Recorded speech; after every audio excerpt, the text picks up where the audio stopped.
Welcome everybody. Before we get started, we wanted to say a quick prayer for our buddy Massive.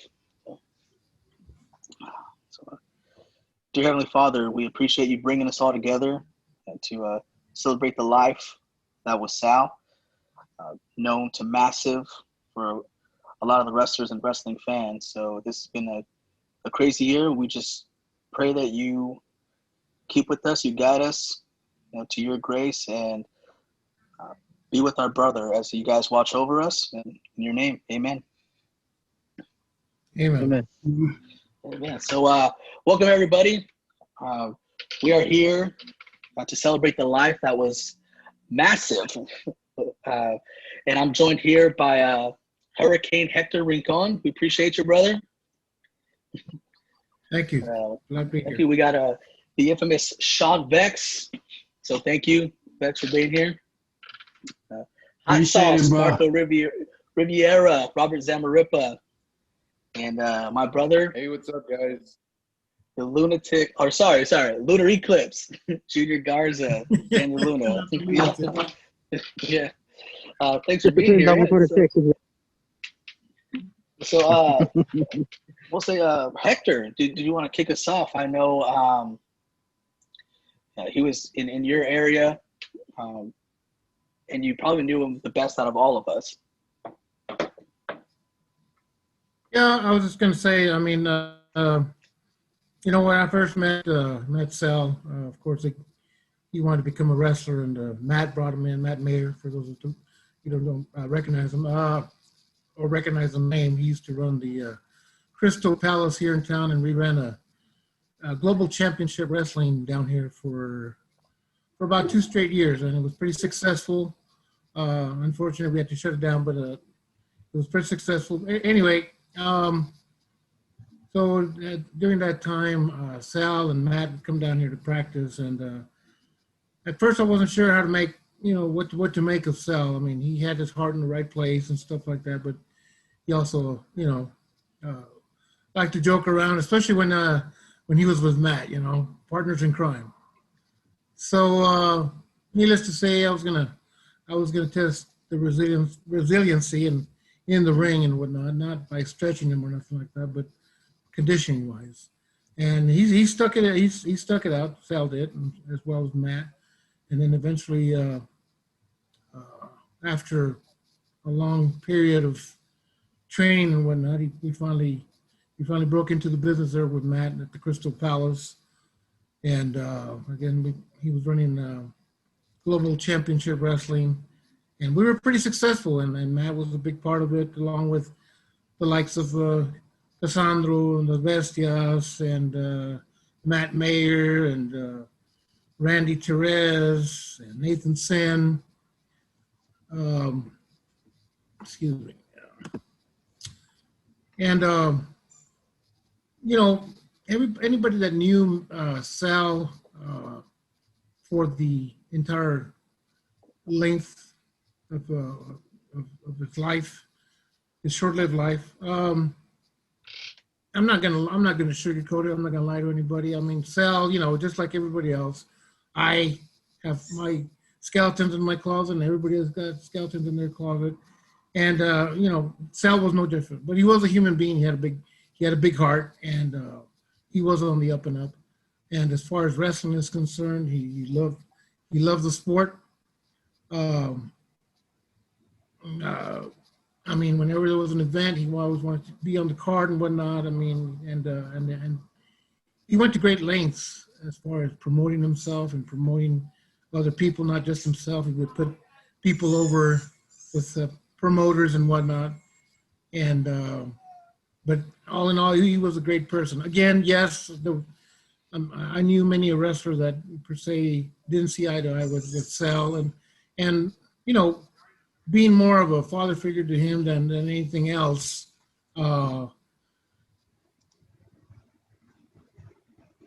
As I saw past that, and I heard it from a lot of guys. Hey, sell this, sell that, sell this, and then I would did it in one ear, out the other, because I knew what kind of person Sal was. Sometimes he could be difficult, and sometimes he could be stiff in the ring. But that's the way that I taught all my guys, here in my backyard. Nothing fancy, you know. My backyard was my wrestling school, and that's how I taught my guys to be effective, to be stiff, to make sure that people could look at wrestling and say, "Oh my God, you know, this is not fake," because everybody has the perception that wrestling is fake. Well, if it's fake, you know, everybody could do it, you know, and that's not the case.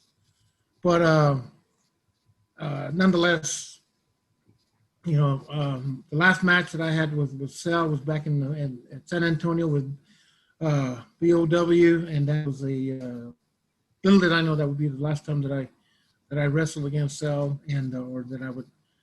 Uh, I think that was the last time pretty much that I saw him, except for text messages and phone calls. But physically, I think that was the last time that I saw him. And of course, never did I, for once, think that that would be the last time that I saw him. And we had a hell of a match. The crowd was really into it.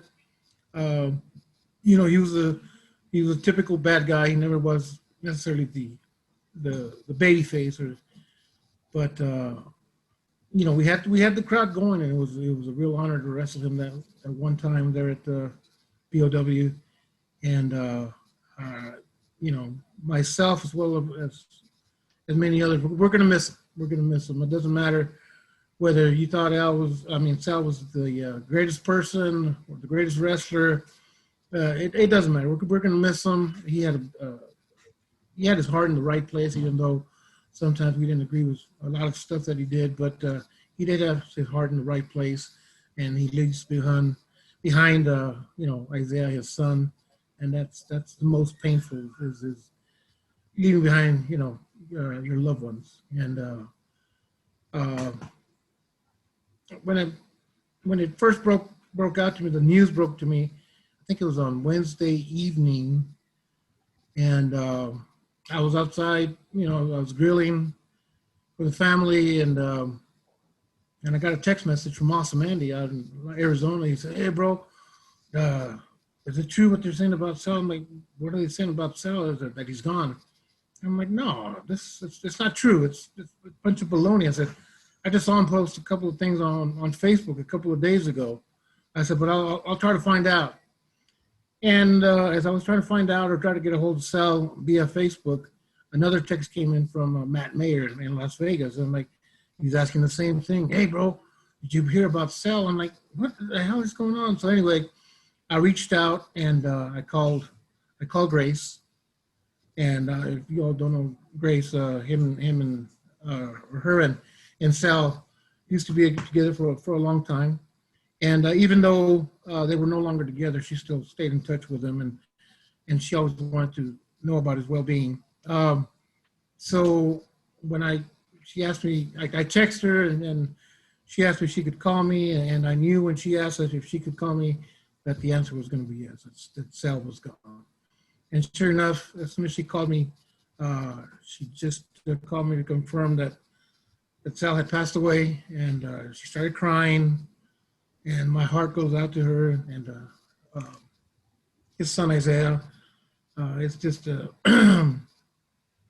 it's very heart wrenching because, you know, somebody that young. You know, death is part of life, but when you don't see somebody that's been sick for a while or that's been hurt or something leading up to their passing, you don't expect it. You just do not expect it. And when something comes like this, you know, out of the blue, it just hits you like a truck. It's surreal. You don't want to believe it, even though it's true. Yeah, I mean, you know, I wish that night when I was talking to Grace, I wish I could reach out and hug her and try to console her, if anything. But definitely, Sal is gone. He's no longer with us, but he is with us in our hearts, and he will always be there. He will always have a place in our heart.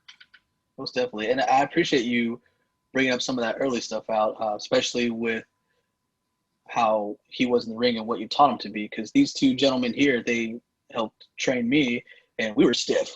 We were really stiff with our training. So Sal, as you were saying, was stiff. But I'll get into a story later about like in a way, man, he was graceful. I mean, they called himself the world's largest cruiserweight. Like he was pretty crisp Exactly. for being that Yeah. size. Yeah, and like as you were saying, a lot of people in this business don't see eye to eye, and you see these guys up and down the road, like you were saying, kind of like Suspects and I, like we're brothers. There's gonna be times where we hate each other. There's gonna be times where we love each other. And it's all about coming back and for like I said that brotherhood. And Sal was a brother, and it definitely hit everybody hard because of all the good that was massive. So, man, I appreciate that. And Sauce, man, what do you got with massive? So, yeah, Sal, me and Sal were actually pretty close for a while. It actually started out as because they say sometimes Sal rubbed people the wrong way. Well, it actually kind of started as like a little bit of a bitter hatred between us. So, I showed up at ACW in Austin and San Antonio for shows, and it got to where it was like we would shake hands. And then I'd be across the locker room and Sal's just staring at me like this all the time. Never talked to me, anything like that. And I was like, God, I think this guy hates me. And so it was like maybe 5 shows and he just shake my hand and nothing else and then just stare me down. And I was like, God, what's wrong with this guy? And then we ended up doing a show in Fort Worth, and we were booked against each other. And so we didn't even talk. We were just like, right about 5 minutes before we go to the curtain, Sal comes to me and he's like, hey man, I'm going to do an elbow drop and I'm going to finish you with a Death Valley driver on the heel. We'll call everything else out there. And he goes, if you got some shit you want to put in, call it out there. We just went out and did the match. Yeah. And we had a really good match actually. And we called it all out there and everything. And then after the match, he's like, yeah, dude, I honestly thought you're gonna be like the shits. And, and so since then we had a really good relationship since then. So it was like he actually gave me a lot of opportunities, especially like going out there to El Paso. That's where I first met Hector and Cassandro, and I got to go on these big lucha shows where I felt like, Sal's like, thanks for booking me, but I feel like I don't belong here because I'm not really a lucha guy and everything. And he really went to bat for me. And he's just like, take this opportunity, wrestle the match you want to wrestle. And he goes, everything will be great. And he really gave me the opportunity to actually stretch my wings out there in El Paso. And it was like amazing for me. And always been close since then. And then, of course we kind of lost touch. He had to did some prison time and everything like that. And he had his demons that he was dealing with. We did lose touch for a while. And I remember when he got out of prison, he reached out to me and we talked for a while and everything like that. And he invited me to go train with him at the hybrid school in San Antonio about over a year ago. And at that time I was dealing with a lot of personal problems myself and I really couldn't make it out there. And that was really the last time I heard from him because I just kind of lost touch, dealing with stuff that I was dealing with. And hearing the other day when he finally passed away just like hit me so hard because it's like it's with dealing with stuff with your demons and everything like that, it's hard to ask for help. It's also hard to have of your outside looking in to check in on your friends because you think everything's going okay, but it's just really sad. I like took it really hard that it happened to him because in my head I'm just like whatever he was going through at that moment he was alone. So and I hate to see the fact that he was alone at that final moment. But like I said, there's a lot of people that came out like, hey, they even said it like we don't see eye to eye, but all in all, Sal was a great person, and I think that's what everybody's going to remember him as. Of course, everything's going to be the good outweighs the bad, but there's still going to be like contradictions in there and everything like that. But in the end, we lost a great brother. We lost a guy that was so good to the business, and not only on an aspect of his wrestling skill, but the aspect of his influence to people. Uh, he I think his personality at first is always try to be by intimidation. I guess that's his old school way of doing stuff. Yeah, yeah. So he's just like he has that deep booming voice and everything. And but once you got to know him, man, he was just the greatest dude. And we've done nights where we just kind of after a show just sat and drank all night and trading stories and doing this and yeah, he's the guy was incredible to me, and he was like a really big influence. And the fact that he gave me opportunities when he didn't have to is just a very big aspect of him. You know. Yeah. And And just I like remember Robert like in saying, a. Oh, go ahead. he was always willing to help people out. I mean, he did have that intimidation factor, especially if he didn't know you. But Yeah. just like Robert's saying, he was always willing to help people and always reach out to them. I mean, if you ask anybody out here in El Paso, out there, San Antonio, Austin area, whatever, you mentioned Massive, and people know who he is, you know. Yeah. And again, I bring it up time and time again, whether you liked him or not. Massive was massive, and he wasn't a bullshitter. I mean, he was a straight shooter, and if he liked you, great. If not, well, it was going to be a stiff match, So Oh yeah. yeah, definitely. Yeah, because my time, working in Texas was the better part, almost 4 years, and there's not too much bad that I could say about my time out there because I was just so young. I was a teenager still in high school. I don't know if I should say this or can't say this, but since coming in, man, I've been a huge wrestling mark, huge wrestling mark, and especially when I had it pretty easy, not training wise, but like in the business because these guys took me under their wing, and of course when we got introduced to Sal and he brought us out to that El Paso show that Rob was talking about, like that's where we met you guys. And if I could, Hector, seeing you on the Eddie Guerrero DVD, I'm like, man, this is nuts. And all I did was work a couple the same shows that he was on, and he's like, I love you guys, and I didn't really necessarily see the bad of the Sal because he treated me like a little brother like everybody else did, because like I was just so small, so tiny, so I'm always like under the arm. He's always messing with me, and he just took care of me for no reason, and like y'all were saying, just helps people out. I remember us being at that El Paso show, and you guys were helping with like the booking, and he told me I was going up with Danny G and Nathan Sin.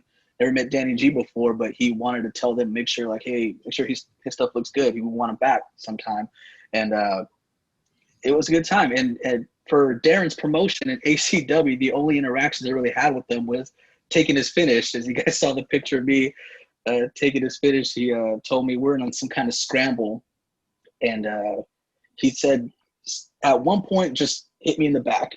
He's like, and then I'll pick you up and I'll guide you to do the rest. I was like, okay, didn't really know what was going on. So what the story is I see him pinning somebody. I don't know why I was going to break it up. I'm pretty young, so I just come up and I'm like, clubbing at him, and people are like, oh shit, and he like stands up and I'm like, oh God, gets me in that pump panel, then turns into the finish. And I sold it to where I took that, face bump. And as you guys know, Darren's ring feels so good. So I take this bump, I like pop back up and land on my back, and he goes to pin me, and that was it.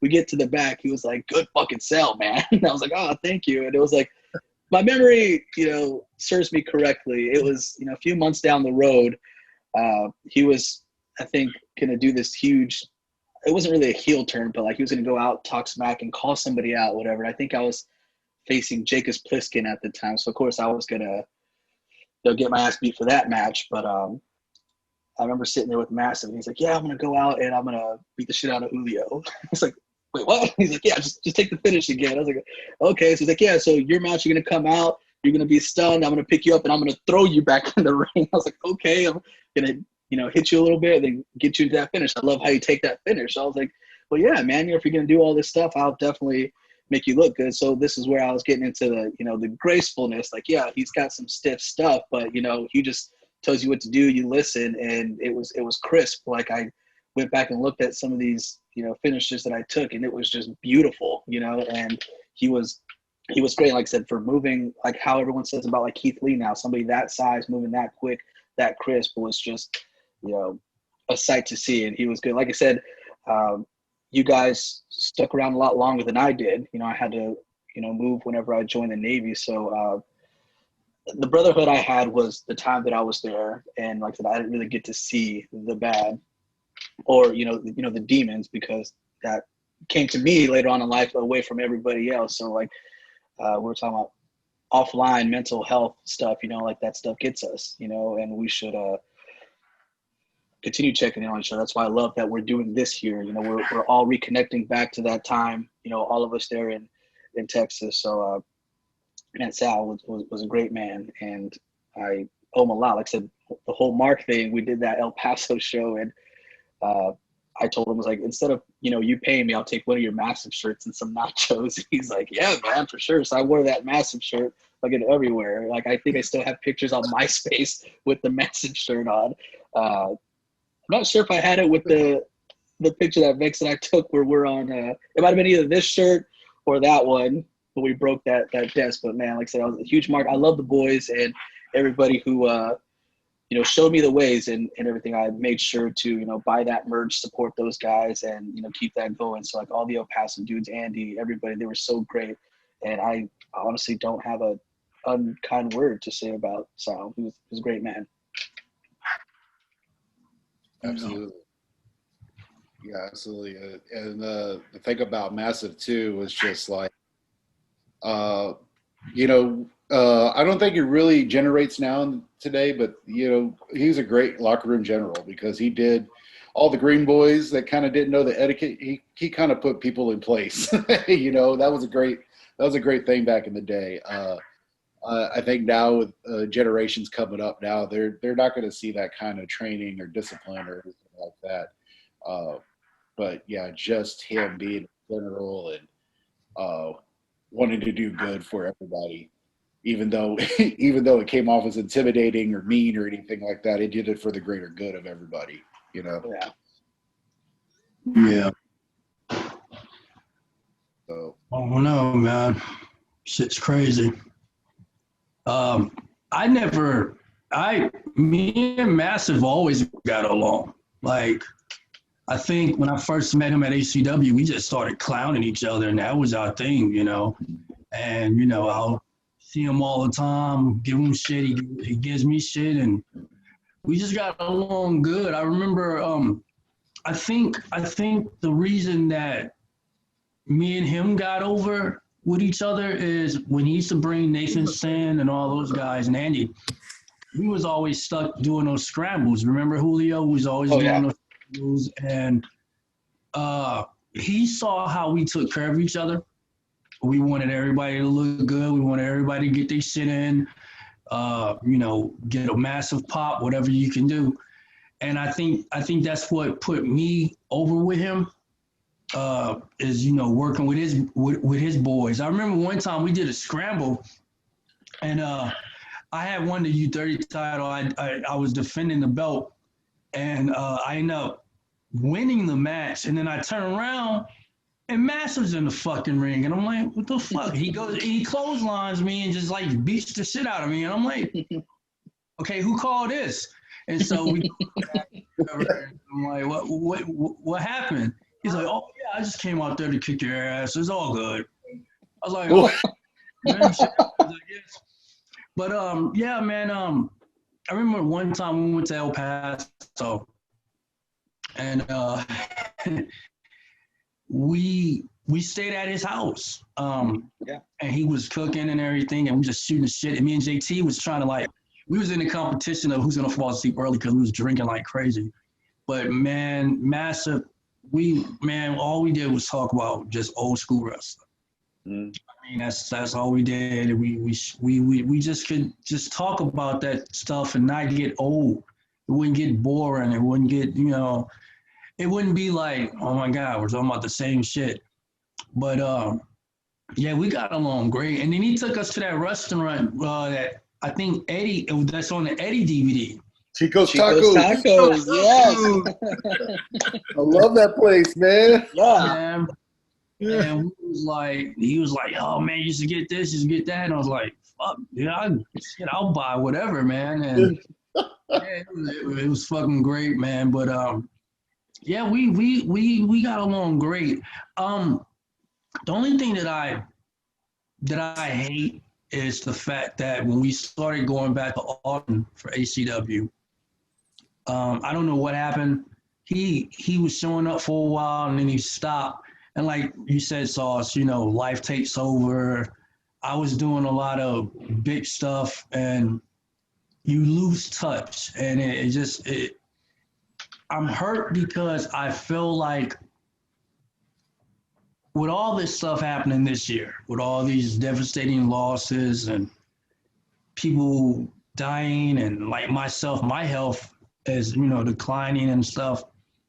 I don't think we keep in touch like we should, and like when people do talk, it's always about a tragedy, but we don't talk before the tragedies. We don't hang out before the tragedy. So that's one thing that I am working on, is trying to stay in contact with a lot of the boys, even if it's just saying, hey man, I ain't talked to you in a while. You doing okay?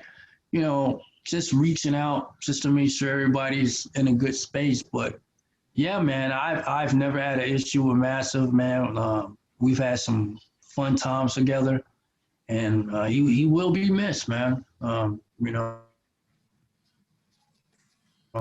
Sucks that we having this conversation, but like I said, this has been a real shitty fucking year. Yeah, absolutely. Absolutely. Yeah, definitely. Wrestling was Sal's sanctuary. I mean, if he was having a bad day or having a bad week, whatever, stepping into the ring, I mean, it just completely transformed him into a different person, a better person, because he loves the sport so much. He loved the guys around him so much. And like I said, I mean, there was times that I frowned upon some of the stuff that he did, but being like the father figure, I didn't go with her and spank him or try to spank him, but I definitely pulled him aside, and I would say, man, that's not cool. Don't do this. Don't do that. But I'd never embarrass him in front of anybody. But just like all of my students, I would always, pull off to the side and said, and it seemed like I was always pulling him off to the side more than anybody else. But he took it to heart. He definitely took it to heart. It wasn't like he was just staring into the blank space or not listening to me. No, he took it to heart. And he would listen. He whatever he did wrong, and I would call it out. He definitely wouldn't do it again. Especially not, I don't believe in. I've seen a lot of trainers hit their guys and or chop their guys. I don't believe in any of that. But so I never physically did anything to my guys to teach them a lesson. But he definitely took any criticism that I gave him to heart, and he made sure that he didn't do it again. But whatever it was, he made sure that he didn't do it again. I mean, like, again, just like our brother Chancez was saying, and Robert, he had his demons, definitely. And sometimes we would try to pull him away from that stuff. And when I start training a person, eventually, if they stick around, I start giving them a little bit of not necessarily criticism, but the father figure advice about all the bad stuff that's out there. I mean, wrestling is a beautiful sport, but there's everything out there associated with any sport: drugs, alcohol, women, you name it, drama, egos, everything's out there. And it's just a matter of you being the better person and saying, no, I'm not going to do this, or being able to limit yourself if you want to partake in any of that stuff. It in the end, it's all on you. It's all on you. And I'm not criticizing Sal, because, like I said, everybody's got their skeletons. Excuse me, sorry about that. Everybody's got their skeletons, but wrestling was definitely his sanctuary. I mean, it was one thing that really transformed him, whether he was having, like I said, a bad day, a bad week, didn't matter. Whatever was happening out in the real world, as soon as he stepped into the arena, he just became, massive. Yeah. The world's biggest cruiserweight, and he was golden. He was golden, just like you guys are saying. I mean, he would help you with your match. He would criticize you or wherever, criticize as needed to be. But he was never there to, per se, humiliate anybody. Not that I know of. No. Ever. No.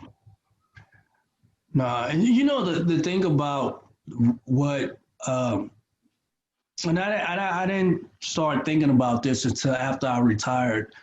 The thing about professional wrestling, out of all the sports, out of all the entertainments, wrestling's difficult. You don't see a lot of the stuff you see in basketball, football, like you see wrestling. It's just always been one of those difficult professions. And when you get into the profession, I don't think people realize that, like you said, Hector, you have everything at your disposal. Whatever you want, you can get.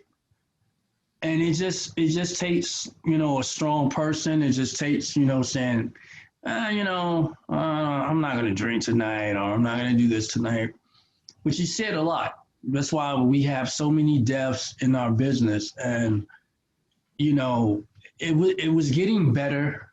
It was getting better with the deaths, but you have other things now with the speak out movement. You have all types of stuff. And that's just one thing about wrestling, man. It's just one of those situations that when you get into it, you have to have some type of a strong mind set, because not only are you going to be wore out physically, but mentally, it can tear you down. It can tear you down. I've seen people have fallen outs over the littlest shit, or get involved in things where I'm like, why are you doing that? You don't need to do this, but sometimes you can't tell a grown ass man what to do, so, that's why I always try to, myself, just try to distance myself from a lot of that, but it's hard. It's hard with this profession. Oh, yeah.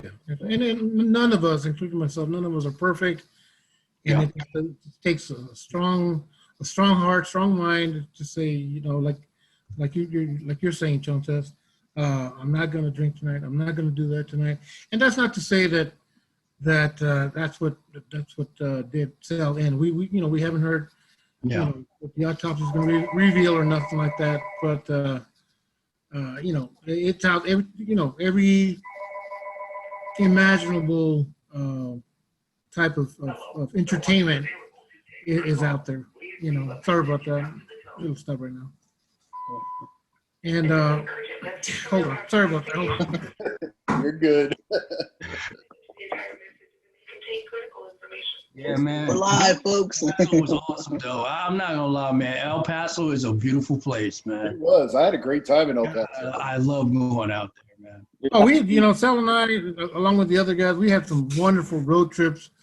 I used to have a white Suburban, and once the guys broke into the business, I took them everywhere imaginable in that white Suburban, and we had a blast. We went to Oklahoma, we went to Corpus Christi, San Antonio, Mineral Springs, you name it. We were all over the place, and we had just had some great memories. Some of them not as good. I remember one time we did a road trip. We were going to Corpus Christi, and we had to pick up Chavo, and Chavo Senior was going to go with us, and I had already warned Matt and Sal, because they, like I said, when you got Sal and Matt together, they were just a couple of clowns. They were lighthearted. They wanted to have fun and stuff like that. Okay, no problem. I said, but hey, you know what? I said, Chavo is a different kind of person. I said, don't screw with him if he's hungover. Don't screw with him if he's drunk. I said, when he's sober, not a problem. But anywhere close to sober or drunk, do not mess with the man. And sure enough, we left El Paso, and we had just barely made it about 2 hours out to Van Horn for our first pit stop.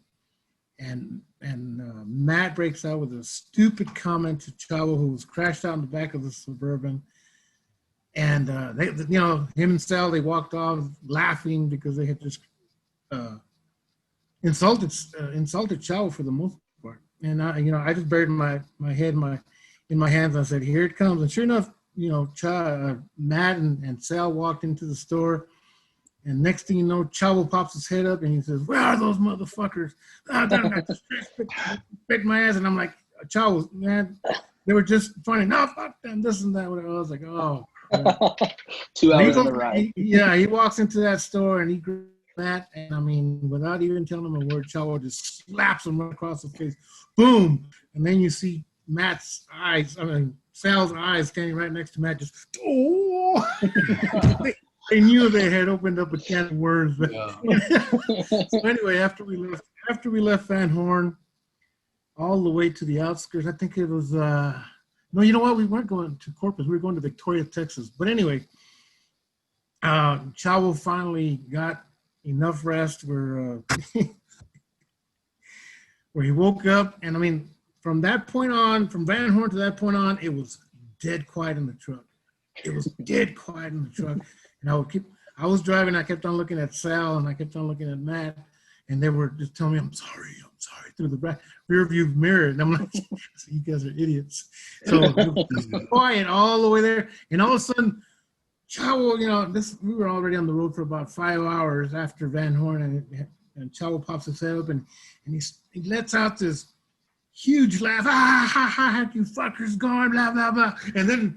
And Sal and Matt, they're like, because he thought, Chavo was going to unleash on him. No, he was just busting their balls, and they're like, oh, they just breathed a sigh of relief. And Chavo says, "All right, Matt, I'll take that beer now." So he made me pull over and get him a six.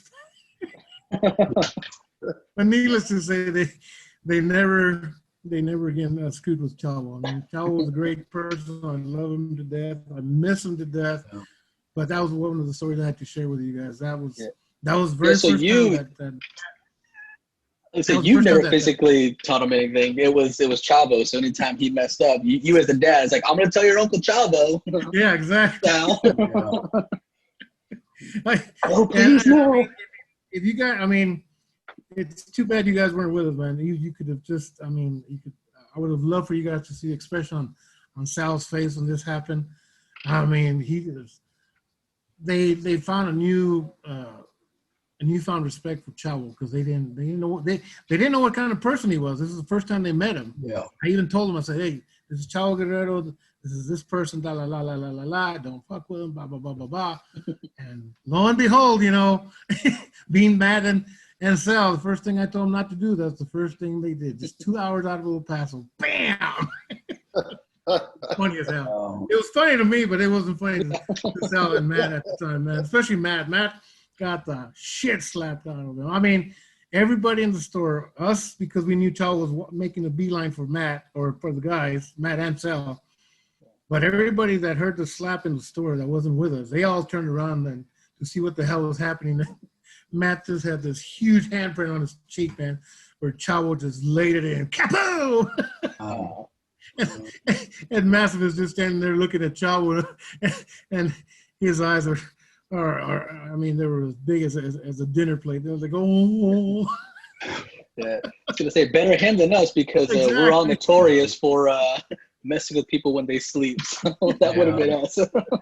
Dude, Classic is really he's fucking funny, man. I met Classic in Dallas, and we were like, man, we were getting along great. It was him, Skandar Akbar, man, it was a lot of old school guys there.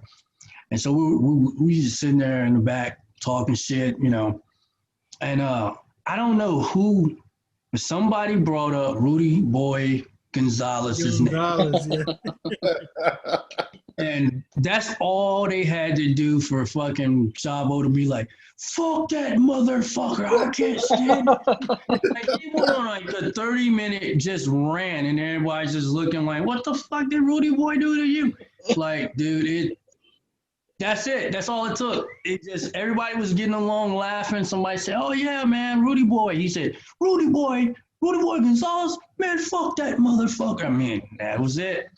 I think people stopped talking over their matches just to listen to what the fuck he had to say. We were like, damn, we listened to that. We got 2 more minutes until you got to go out. All right. That's great. But yeah, everybody's reaction to Rudy. Yeah. Man, but see, man, the thing about Rudy, man, I think what my gift is I can get along with anybody, and I see why people can't get mad at Rudy Boy. I've seen him do some stupid shit, but I've never had an issue with him. He used to book me. I'll work for him, do what I had to do, and the only thing he ribbed me one time though. I gave him my music, the Jay-Z song, right? So I said, yeah, just it's the only track on there, and just that's what I'll come out to. Man, this motherfucker ended up playing like some Danity Kane female. I'm like walking out trying and I'm hearing like these girls singing. I look back, he's just laughing. I'm like, you motherfucker, I fucking told you to play. But it's all good. It was all in good fun, man. Yeah. So, does anybody have any? Go ahead, John. No, go ahead. No, I was gonna say, if it wasn't for Sal, I mean, I was the type of wrestler that I didn't per se, because I was training people. I didn't really look for bookings. I allowed the bookings to come to me. Not that I was special, not that I was great or nothing to that effect. I just, I was that type of person, and if it weren't for Sal, I wouldn't have the matches out. He pretty much opened the door for me out there, and I got some invites, some really nice invites from people, from promoters out there, and they even got me a little training session with AAPW there in Austin, and we had a great time there, and that was because of Sal, Right.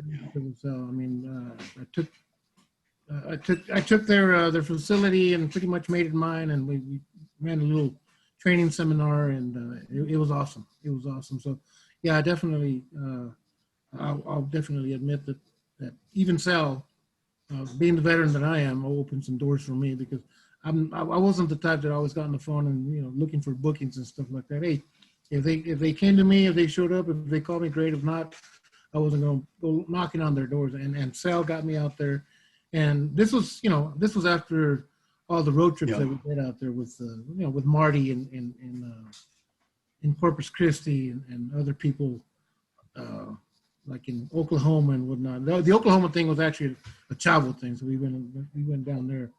But Sal definitely opened some doors for me down there. I mean, I got to meet Rudy Boy Gonzalez because of Sal, and got to watch matches, some great matches. I mean, I think one of the matches they even brought in the Ted DiBiase, the $6 Million Man. I had never met him before, and because Sal took me to that match there, booked me on that event, I was able to meet this gentleman that I had never met before. But so yeah, definitely. I mean, I know you guys are. I'm definitely gonna miss him. I'm very anxious to learn and find out, and hopefully he didn't. I just pray to God he didn't take his own life. That's. Yeah. I mean, if it was an accident, it was an accident. But I just pray to God that he didn't intentionally take his own life. That would really be devastating to know that he did something like that. Right. Yeah. Right. So awesome reflection on who he was. So before, Hector was going on, I was gonna take it home, if you will. Did anybody had any last, final thoughts on Sal before we do this final plug for him? I think, as long as we keep Sal in our hearts and just recognize that, not only in men and women, but in everybody, mental health issues are a big thing. And it's always good to check up on people, or if you're going through a struggle, to ask for help.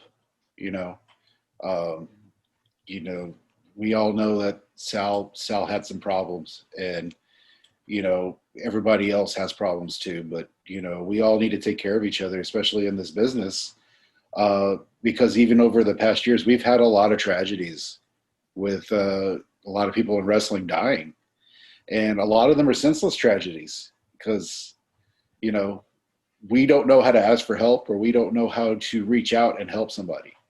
And I think we need to start recognizing that, because in the end, we all say we're brothers and stuff, but we need to really start holding each other to that standard, because we don't need people senselessly dying anymore.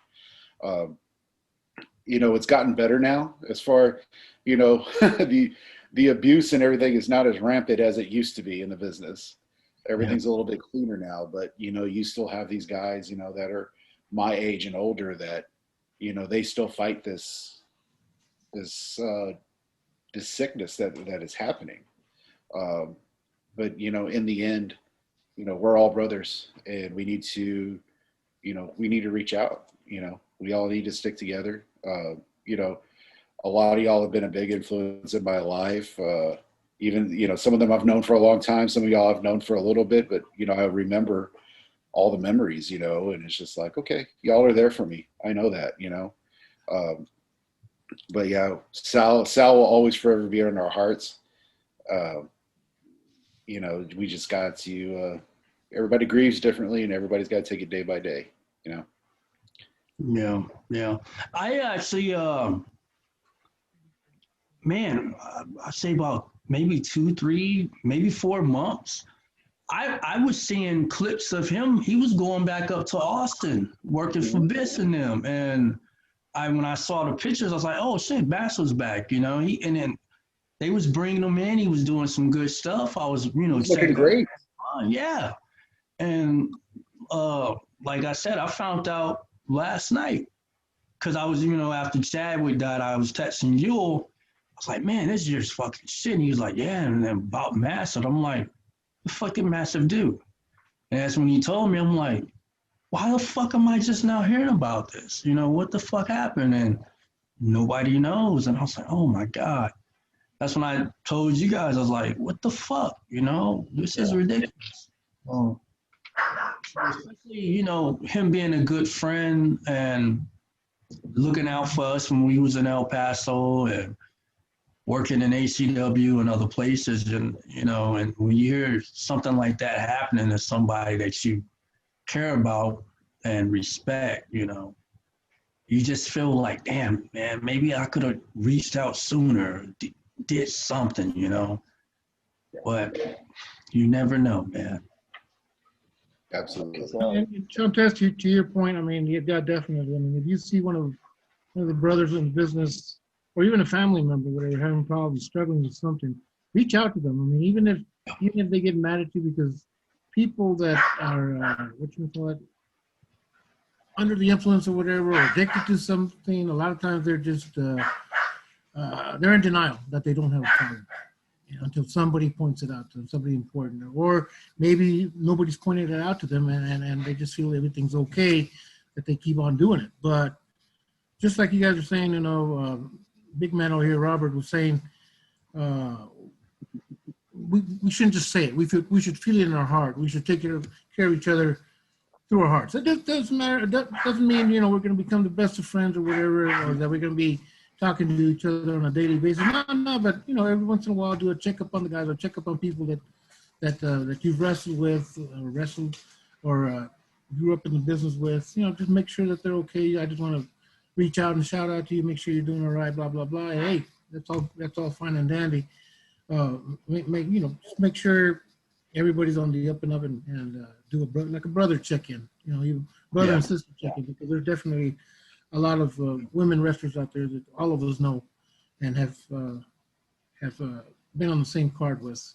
So with that in mind, I just wanted to close it by saying, big man, you're gonna be missed, and we hate that you're no longer with us, but we understand that life goes on, And when any of you guys, you know, are hitting at the gym or your next wrestling match, whatever, just keep his motto in mind. I can, I will, I must. Okay, that was That was that was self. big man. That was Sal's motto. I can, I will, I must. You know, Yeah. was the world's biggest cruiserweight. That was his motto, and just keep those words embedded in your mind. I mean, because if you stop and think about them, they go a long way, not just for him. I think for a lot of us in this business. Yeah.